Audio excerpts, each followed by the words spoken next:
देखिए, कोई फैसला नहीं है। माननीय सर्वोच्च न्यायालय ने प्लेसेस ऑफ वर्शिप एक्ट 1991 को लेकर के उसमें जो बदलाव जो होने या संशोधन के बिना अगर किसी कोर्ट में कई वाद चल रहे हैं, तो उनको लेकर के जवाब केंद्र सरकार का मांगा है। 4 हफ्ते के अंदर जवाब को फाइल करना है और शायद केंद्र सरकार के जो एडवोकेट जनरल थे, अटॉर्नी जनरल थे, उन्होंने कहा भी है कि जल्दी हम जवाब पेश कर देंगे।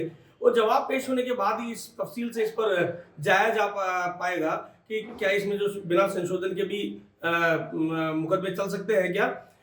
निश्चित रूप से देश के सामाजिक सद्भाव और सौहार्द के लिए आवश्यक है कि जिस प्रकार से देश भर में आतताइयों और आक्रमणकारियों ने इस देश के धार्मिक सद्भाव को, सौहार्दता को, जिस प्रकार से सौहार्दता को भंग करने का प्रयास किया, धर्म विशेष के आस्था के चिन्हों को तोड़ने का, नष्ट करने का प्रयास किया, उसकी खोजबीन अगर होती है तो ये कोई किसी के धार्मिक भावनाओं को भड़काने का काम नहीं हो रहा है। उल्टा उनके साथ जो हुआ अत्याचार, उसके जो सबूत वो सामने आते हैं। इसके अलावा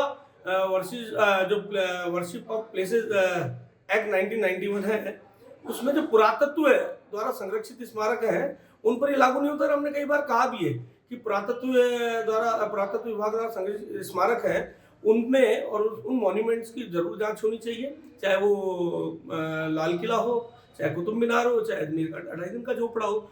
और मैंने पहले भी कहा कि अजमेर दरगाह को लेकर के जो यहाँ पर याचिका दायर की है, केस दायर हुआ है, प्रार्थना पत्र स्वीकार हुआ है, नोटिस का जवाब दिया जाना बाकी है।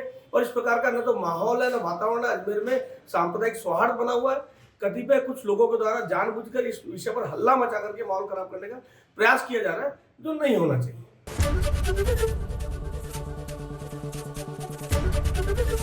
एबीपी गंगा, खबर आपकी, जुबान आपकी।